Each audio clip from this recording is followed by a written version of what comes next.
And there we are. Been a while. It has been a As minute, I was telling they you say. before, I had to dust off the equipment Mhm. and, get some, what do you call it? The dust cloth, and pull it out and rub it down and get all the caked on dust because it's been a little while since we've been together.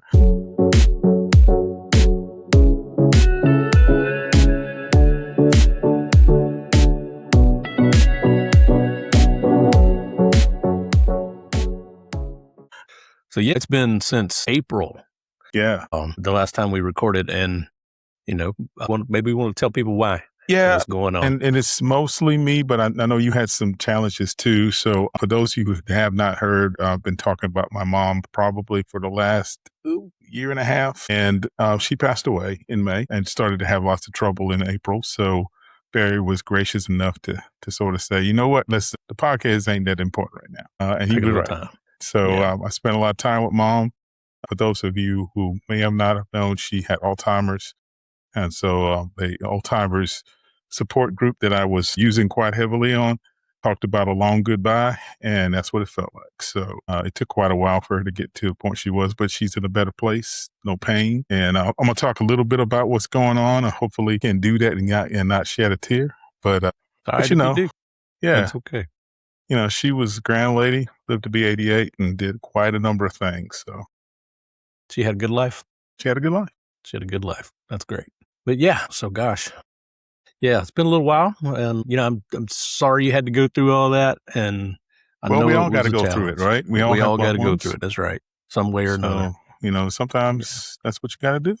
Yeah, and I'm not making light of it, but I know everybody else got to go through it too. So it's one of those things we all got to work through. So yeah, I'm blessed to have had a good support system.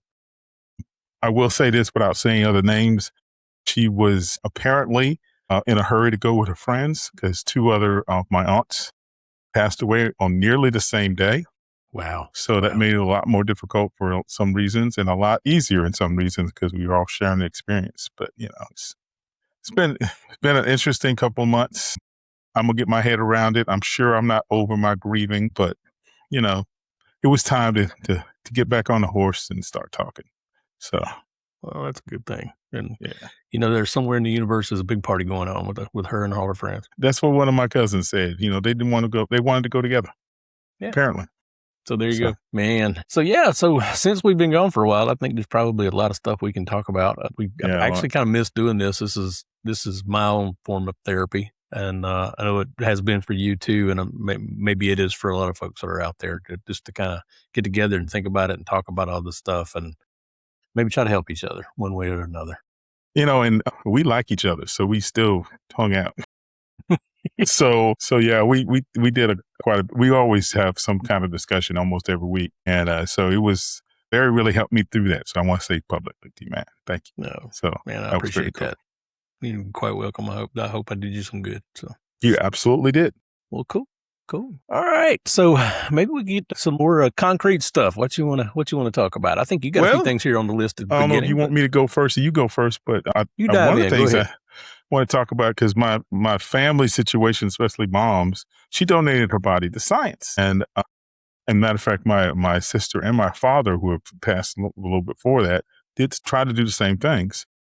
And I was always, I got, reminded how different that is in most people's cases. And I got asked a lot of questions about it. So if you don't mind, I'll just share a couple of things that maybe that will help somebody who's thinking about this. Because like I said, long goodbyes, when you have these kind of dementia issues, you think about all of this. So it would have been nice for me to have some information up front. So I'm happy to share a little bit. We can do that. You kind of compiled your frequently asked questions list. Yeah, I sort of kind of did. Yeah. So of course, most of the time when you're doing this kind of donation, you're talking about cremation. So I know there are some places, some people who have religious preference where cremation is not an option. Mm-hmm. So for that, then you probably want to go to traditional organ donation, or maybe just not do it at all because maybe that's offending your principles. So Mom was cremated, and we had basically two choices. We decided that whole body donation was the thing she wanted to do. And she was very adamant about wanting to make sure that whatever her body could contribute to the collection of science to help things better for this disease. She had Parkinson's, she has Alzheimer's, and she also had a stroke. Okay. So long before that happened, she was very adamant that this is what she wanted. And so what is whole body donation? It's also called anatomic donation. It's a voluntary gift of your body after death for medical schools, for medical teaching hospitals, and accredited research organizations. Donated bodies are used to train medical staff. They're used to teach new surgical procedures. They're used to advance anatomical research and medical research. And Alzheimer's is certainly one of those things that they're learning a lot of things about. They develop new medical devices. They improve treatments for disease and injuries. And so unlike organ donation, which is very specific recipients, whole body donation is primarily benefits education and research as a whole. I see. All right. So there's a couple things you need to know. So that your mom did the whole body. She did the whole body donation. Okay. Eligibility varies by program, but there are lots of ways people qualify. The common reason that you're declined is that you have an infectious disease like AIDS or COVID or something like that. If you're extremely obese or very low body weight, they won't take you because of the way that the research procedures work.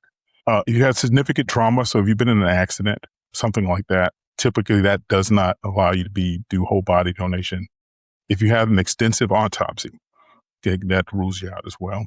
Advanced decomposition. So if in my case of my sister, where we didn't find her for a few days, that would rule her out. And some kinds of infectious conditions and circumstances can rule you out too for safe handling. How the process works is you register. Typically, you want to register the donor should register before they die. You can do it afterwards, but it's harder. It's more difficult. You inform your family members and your healthcare workers that this is what you want to do. And she made clear that she was wanting to do that from the very start. So all her friends, all people know, oh yeah, she's doing body donation. So there was no shock or, pushback from anybody because your mom was a scientist from the start, right? From the start. So this was what she wanted to do. You also make sure you have a healthcare power of attorney so that there's something document that says this is what we're doing. And my mom had that. Those are not difficult to do. You can download them from the web, but basically all they say is I'm of sound mind and body, and this is what I intend to do. And then upon death, what you do is you contact organizations who will come pick up the body very quickly. They do not want the body to sit out for a long period of time. So once death is pronounced, you call these companies and they will come and get the body and prepare it. They usually give it to a funeral home, not to embalm, because you don't do that, but just to pick it up and put it somewhere where it can stay, where it won't decompose. Then they contract somebody who takes it to the research facility in certain areas. You can say, I don't want it in my area, so that nobody who might know her sees her. And I indicated that. So she ended up in Florida somewhere. Okay. Then the program determines eligibility. They do some pre-time scanning, but they also do it afterwards. So they confirm with a doctor how she died, when she died, what method, how long it's been. They talk to hospice if you're doing hospice. And, there's a procedure that's pretty well thought through. And you have to realize that when you're doing these procedures, even in that process, they can say, you know what, sorry, we can't do it. Or we don't have capacity, or we have too many, something like that. I see. Yeah. So you have to have backup plans and things in place just in case things don't work. In Mom's case, it did work. We ended up initially talking to two of the companies, and there's really two companies that do this for profit. That's something to keep in mind. Okay. One was Science Cure, and I'm blowing up my stuff so I don't lose my place. And the other one was MedCure. So they sound kind of similar. One's an S, one's an A. Gotcha. They've both been around for a long time. There are for-profit items. They tell you that up front. And usually an executor like me or someone talks to them when they get close to a point where you think, okay, the end is near. Mm-hmm. So I had conversations with them. I went with Science Cure initially because that's the one we did with my father 10 years ago. And it turned out Science Cure couldn't do it. So they referred me to MedCare. And I talked to MedCare about it, and they could do it. So don't be discouraged by that. you company, seem not to, they were in competition, but they're not really, Gotcha. So that's something to keep aware of. I could have gone nonprofit, and that would have been like a medical school in the area or something like that. Gotcha. But I was informed by the schools I attempted to contact with that they didn't have any room. They didn't have any capacity right now. Gotcha. So Medicare was my only option. So that led me down to say, now there are a couple of things about both of these companies. They were both founded in this century. Science Care was 2000 and Medicare was 2005. They don't have any cost to the person except for if you have specific items. So transportation, picking up the body, cremation, and returning the body usually don't cost you anything. Okay. If you have other things you have to do, like you're in a remote area and they can't get to you, you might have to do some transportation costs to get to a place where they can pick it up. So you have to keep that in mind and make sure that you follow their rules and contact them constantly. Yeah. So you said something that made me have to ask a question. So how does cremation fit into this? Because I'm having difficulty there. So a body would be like, say, in Florida right now. So what's the cremation part? So they do a couple of things when they do a whole body donation. So I'm looking at my list on those. So they do things like the traditional tissue removal. So I'm sure with Alzheimer's, they wanted to see what her brain was like in order for them to look and see how bad in advance the disease. So that means that's trauma. Mm-hmm. If they also do things where they're cadavers for medical professionals to actually do things and see what a body looks like inside and help them train and do things. So normally you don't get those bodies back in a place where you can do anything with burial. Some people do it. It would certainly have to be closed casket. And so I think most people opt with the option like I did to say, when y'all are done, cremate her and send back her remains. Okay. All right. That makes a lot of sense to me now. Wasn't really sure what was going on there. Okay. Yeah. So, I mean, part of that is first of all, that's what she wanted. So honoring her wishes are there. And then also what it does too is reduce the cost of the funeral services itself, because cremation is a lower cost item than doing a burial. You have a coffin. You might have something like a kin or something like that you put it in. Mm-hmm. But all that stuff happens afterwards. They don't pay for that. You have to pay for that when it comes back. Okay. And usually what you do is you contract with some of the funeral services in a local area who receives the body. And then there'll be another ceremony that I have once I get her body back. That's the other thing that's out there too. This process takes time. It doesn't happen in days or weeks or even months. It's like 4 or 5 months at a minimum. And so there's a long period of time between when your loved one has passed away and when you get back your body.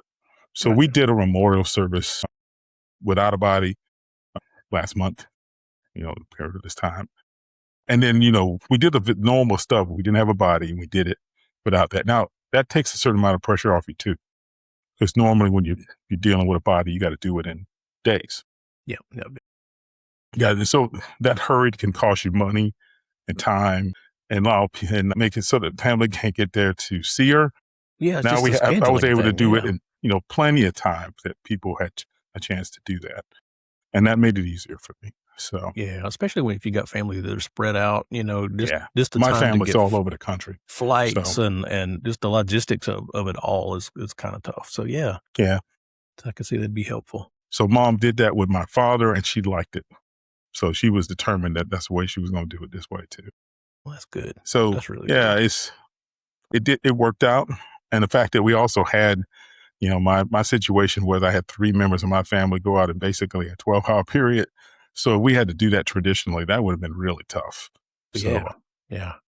And this gave everybody a chance who wanted to be there to be able to be there, and didn't, there wasn't a lot of overlap with the other folks too. So yeah. So there's a lot of advantages of why this works. I have a couple of charts I got that tell you the difference between like organ donation and whole body donation, and compare the 2 companies so you can look at it. Like I said, there are not-for-profit kinds of programs all over the country, but these are the 2 really prominent nationwide for-profit. options. Yeah. And I guess in the for-profit part of it, they're doing this as a way to provide subject matter for medical schools or for scientific research or any of that kind of stuff. And there's cost to that, but they cover that handles the cost and makes them enough profit to keep the business running. Yep. Okay. Yeah. I mean, they're certainly not doing it, they're not like, it's not a scam, because a lot of people look at this and think of that. It's not a scam.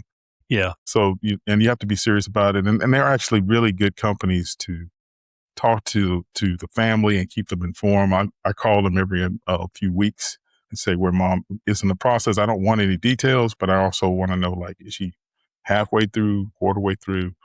And they can give me that kind of information. So it's kind of nice.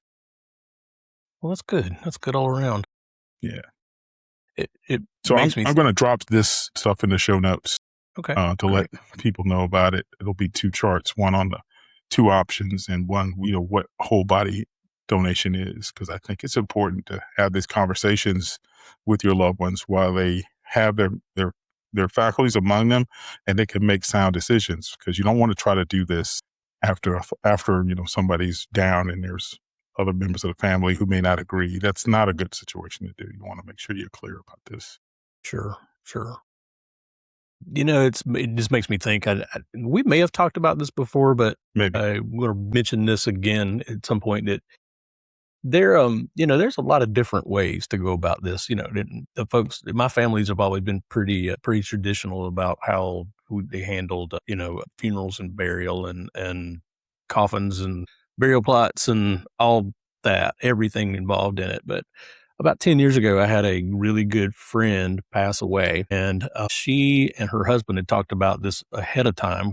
I think she had a form of like stomach cancer or something along those lines, but that she wanted a natural burial. And that was interesting. Yeah. There's a designated place for that. And I think it's like, it has to be licensed in a particular way. There are a lot of restrictions around it, but the gist of it is normally, there's a person pass away. There's the funeral home takes the body, and there's embalming that happens, and then they're put in a casket, and then that casket, at least in our state, is put in a vault, and all that's buried in the ground. And in this case, it's just the body in the ground, and it was actually kind of beautiful. It was there, instead of a coffin, there was a large basket, a large wicker basket was made that would hold her. She was wrapped up in quilts, like family quilts that had been passed down through her family, and some others that were donated and that kind of thing. And we had the funeral. And after the funeral, we all, the group of us that were the pallbearers, we picked up her in the basket and we walked into the woods, and there had been a place that had been prepared, and we laid her in the hole. And the people who run the place provided there was probably 10 shovels there. And so you buried herself. We all literally buried her there at the time. Wow. And I tell you, there was something super cathartic about that. It was like, this is, you're participating in this thing that all of us are going to go through. And we kind of felt like you kind of helped her along the way. And yeah, I could see how that would be interesting. Yeah, it was. I mean, it was, you felt like you were involved in closing out the process, if that makes any sense at all. But it was beautiful, and it was touching, and I was glad to be part of it. I can imagine that being that way. Unfortunately, we're both of the age now where we're going to more funerals than we are weddings. Yeah, for sure. And so, you get to experience this from when you're in your 50s.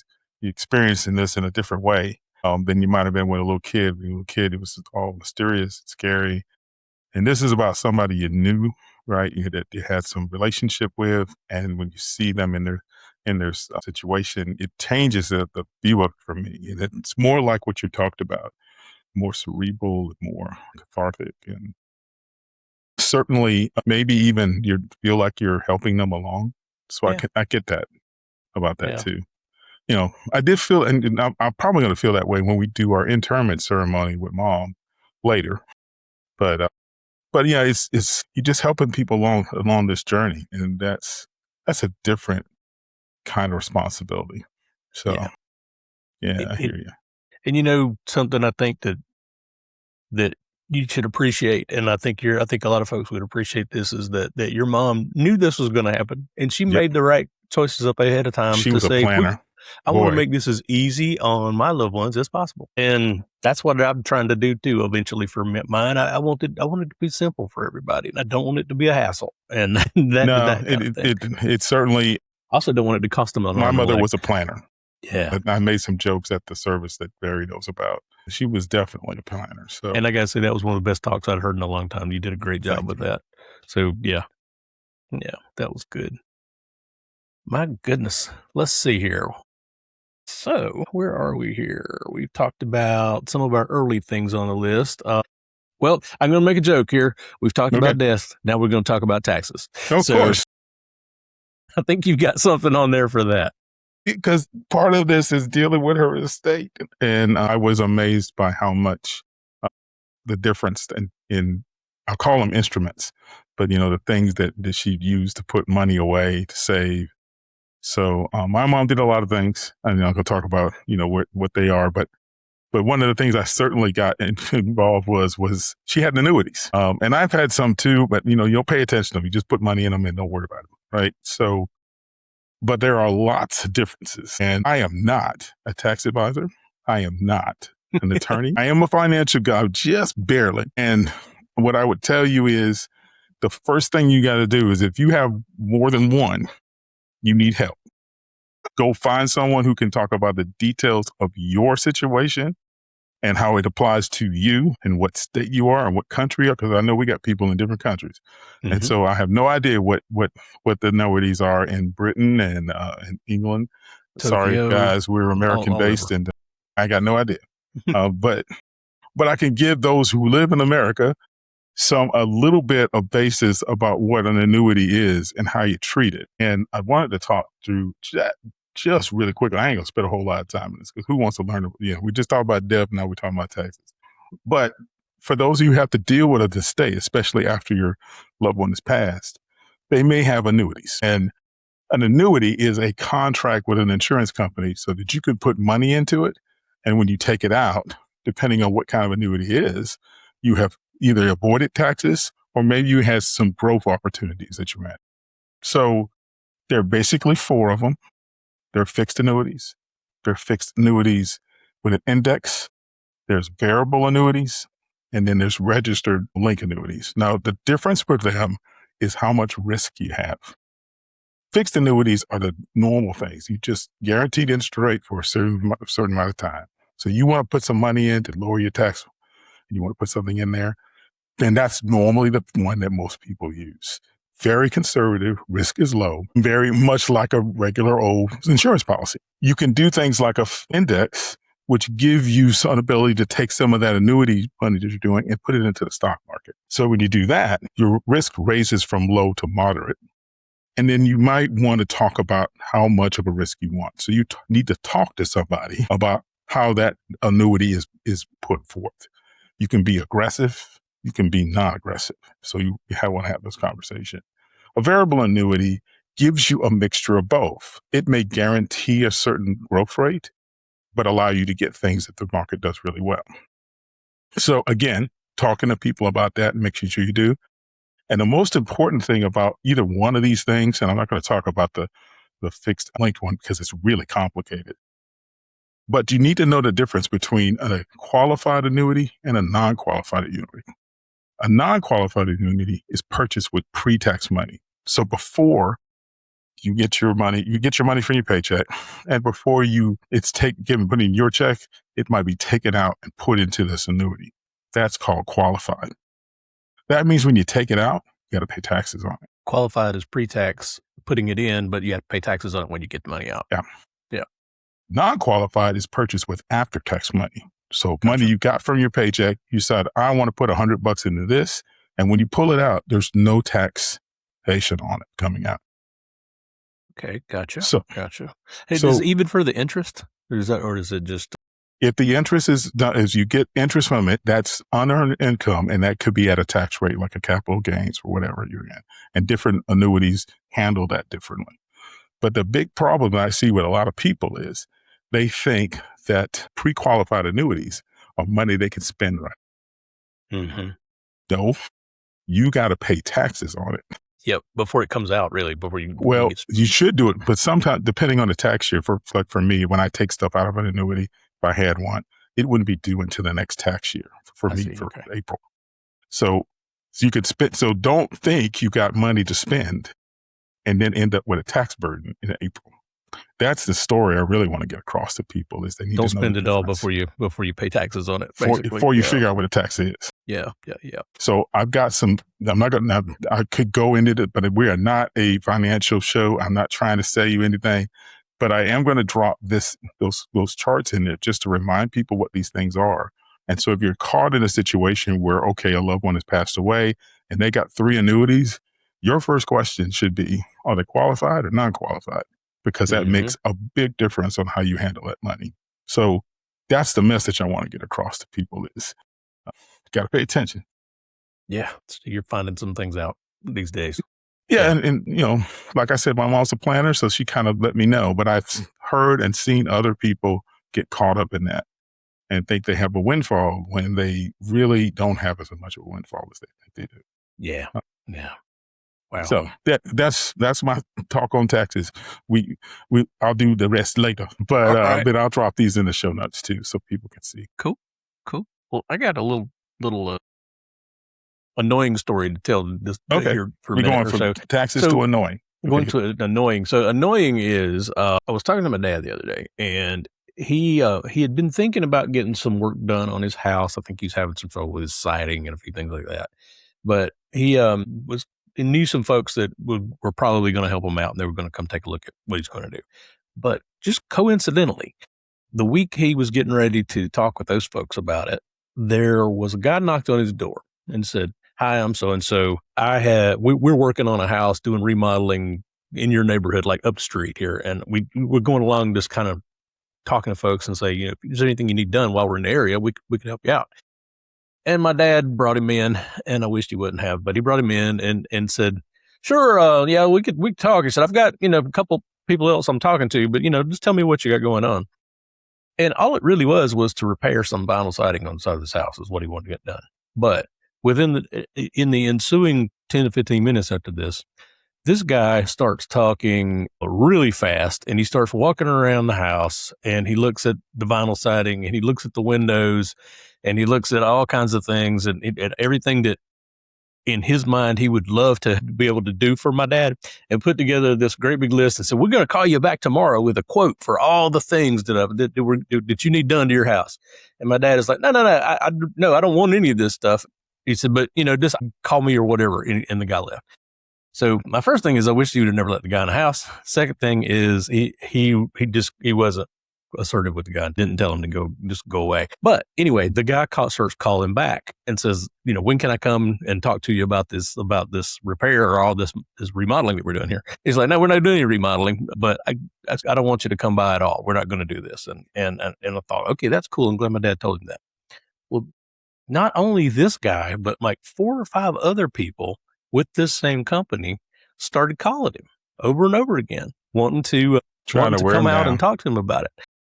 And I don't know to classify it a full-on scam, but it is annoying business practices to do this. So I started looking into the company a little bit, and what it turns out to be is kind of like almost a broker of, there's like a sales arm for this remodeling stuff.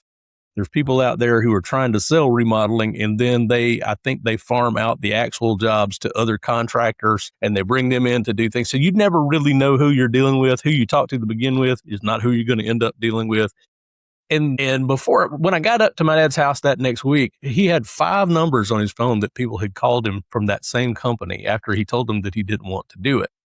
And I don't know if they just prey on people of his age to try to kind of browbeat them into eventually doing something just to get them to go away or whatever. But I ended up calling the company and found the company, and I talked with the folks there, and I suggested to them, I didn't suggest to them, I basically told them, like, do not call my father again. This is, and she repeated his number back to me. I didn't have to tell it. Said, okay, this is the number that the calls are coming to. And she agreed to do that. And just right before I got off the phone, I thought, well, I hear about, this guy knocked on a door. He didn't call initially. I said, well, hey, I also would like you not to ever show up at this house again. And she said, oh, sure. We'll put you on the do not knock list also. And she told me the address and I confirmed it. So we haven't heard anything from any of these folks. They actually did what they said. So that was good. But the fact that they do that at the very beginning, they were not doing remodeling in that town. There was no one around there. They were just going door to door trying to get in and do it. Yeah. I mean, it just seems dangerous. This random person walking around your house looking at all the stuff there, and they could be cataloging it for actual work, or they could be cataloging it for another reason. Come back later for other reasons and take it away. So anyway, if you run into that kind of thing, so far this has worked for us, is just actually call the company and tell them, do not call, do not knock, and get your loved one added to those lists, because that's kind of insidious. It really, really was annoying. It's just one of those things. But what are you going to do? Well, I've got people in my neighbor, in mom's neighborhood, who put on their sign, no solicitation. Yeah, honestly, that's probably a good idea. I hadn't thought about doing that. Is it pretty effective? From what I've seen, yes. Okay, cool. So I think when someone drives down and they see it on the mailbox, I think it deters. Yeah, they know they're going to get in trouble for it. That's a great idea. I think I will put one of those up in the front. So that's a really good idea. It was actually a sticker he put on his mailbox, which I thought was really cool. But I've seen signs too. Yeah. Cool.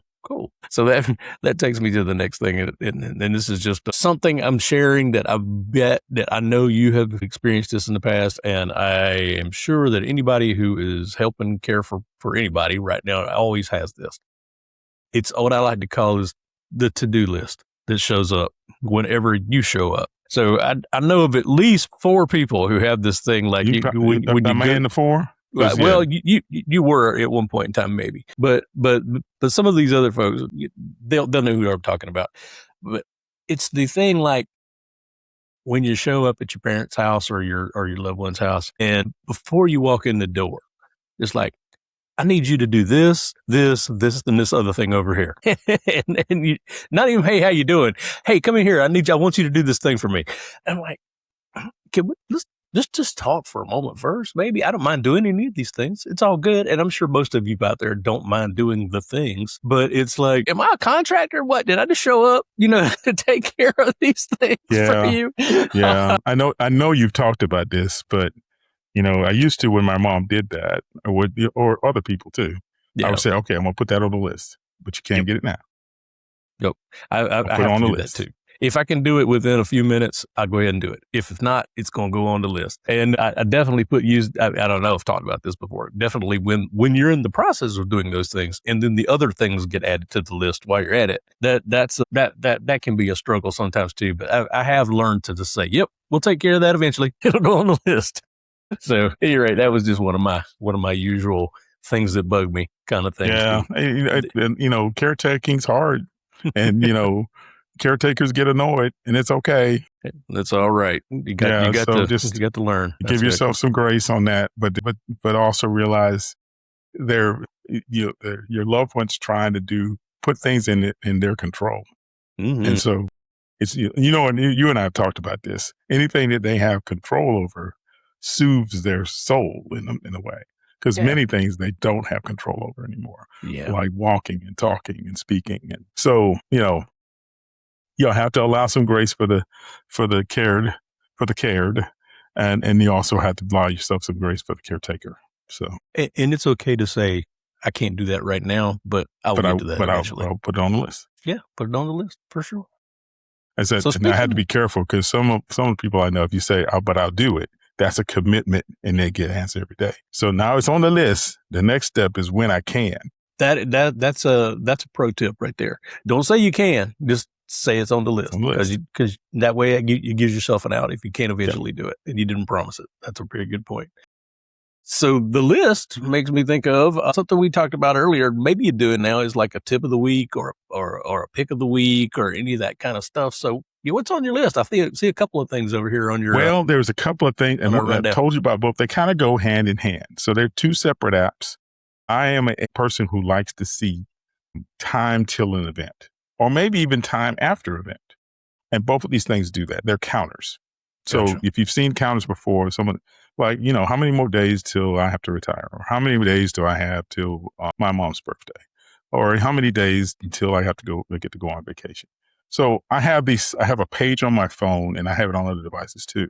And this is a nice thing for Macs. And this is an Apple, shows y'all. So sorry. This can go on every device, and it points to the same database. Mm-hmm. So you can make a counter, something very simple that says Bobby's vacation, 28 days, 2 hours, and 3 minutes. Cool. All right. And then there's another one of these apps that also lets you add a picture to that. So if there's a soothing picture of the place I want to go on my vacation, I can put it next to it, and I can look at that and go, I only have but a few days before I get to go. So one's called Count Time. Count Time is that text one that you can put in. That's nice because if you don't have a lot of real estate, you can put something up. And then usually what it does is you give it a list, and it'll tell you the top 3, the 3 that are closest. So it does that for you automatically. Very nice thing. It's called Count Time. And I will put these links in the show notes. Great. Countdown is the one that adds a picture that tells you how many days, hours, minutes, seconds until the event happens. And also, if you can set it up, it'll also tell you how long ago something happened. So if I wanted to know how long it's been since mom passed, I could set up a counter to do that too. So that's available too. It's called Countdown. So one's called Count Time. That's the one that's a strict line. Countdown is the one that adds the picture to it. Very cool. I use both of them because I like to have the one that picks out the latest 3 that are happening.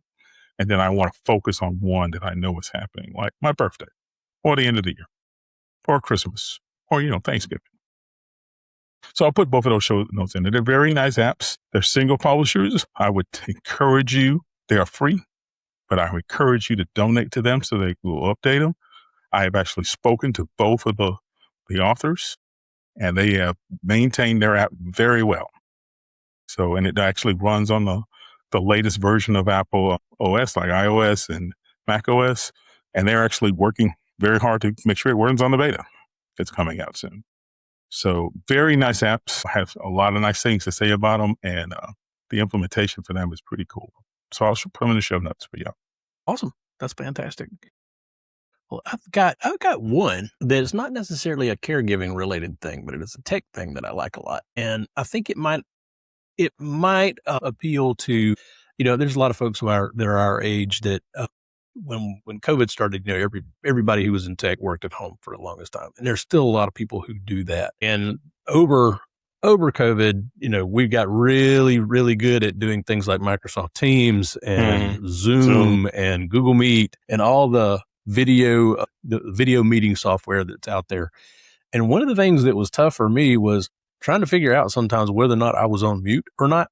And I know you probably had that problem too. I love this one. I think I'm going to have this one down too. Well, I have bought a neat little device. Let me see if I can put it up here to the screen. It is a little bitty USB thing that you plug into a port. It's called Mute Me. And there's multiple sizes of this thing, but this is the tiniest one that you can get. They make big buttons, but when you have this thing plugged into a USB port, it recognizes that you're in Zoom or you're in Teams or you're in any of these things, and it can reflect the state of your mute situation. So yeah, so you can be, if you're off mute, if you're regularly talking, it's green. If you're on mute, it's red. Or you can adjust that. You can make those colors be anything you want to, but you can also just reach down and touch it, and when you touch it, it toggles the mute switch. Oh, you gotta have it. Gotta have it. Oh yeah. Gotta have it. And this one was relatively cheap. I think I want to say this was $20 or something along those lines. Yeah. But if you look up Mute Me button on Amazon or Google, you'll find it. But, and again, they have multiple versions of this thing that are bigger, that look like a great big old button on your desk that you can just slap if you want to go in between. But this was just enough to give me a visual indicator where I could tell what was going on, because I spend a lot of time in those meetings, and I even do some classes that way. I like to know when I'm off mute and when I'm on mute. So yeah, I highly recommend it. It's called Mute Me. You can find it at all the online retailers. I'm downloading immediately. There you go. Okay. Well, I think that's about all I've got for today. Do you have anything else going on? No, like I said, there's lots to do with moms estate, I still have unfortunately, one more funeral to go to. So yeah, and it's August for us. For me, that's when I have one of my vacations. So again, I'm looking forward to that kind of thing. So yeah, it's been one of those summers, a very unusual summer, but I'm trying to make the best of it and take the best of the actions. You can look at things half empty or half full. I'm trying really hard to look at it half full. So sometimes I'm good at that, sometimes I'm not. Well, it's day to day, man. It's day to day. One thing I wanted to say this too. So I was able to get down to Bobby's mom's memorial service, and afterwards, when we were all talking and shaking everybody's hands, and we were all having a good thing. I got to meet some listeners. It was pretty cool. Yeah, it was really cool. They thought you were famous. Podcast famous. That's funny. It was kind of funny. But yeah, they were just incredibly nice and welcoming. And I just wanted to give a shout out to say, hey, thank y'all for being so nice. I know some of them are listening. So yeah, I'm sure I'll hear about it for sure. Yeah, for sure. That's cool. All right, man. Well, I think we can button it up. What do you think? I think so too. Hey. All right. Well, we're glad you guys took some time to listen to us or watch us on YouTube if you happen to do. And we'd love to hear from you. If you've got any feedback or anything you'd like to let us know about, caretechandtips@gmail.com. Yep. And if you all like us on this, especially if you're using it on YouTube, please make sure to subscribe and hit the notification so you can hear from us. I know we've been gone for a little while. We promise we're going to get back going. We're going to work on that. We're going to be back on a more regular basis here pretty soon. Absolutely. All right. Take care, brother. Take care. You too, man.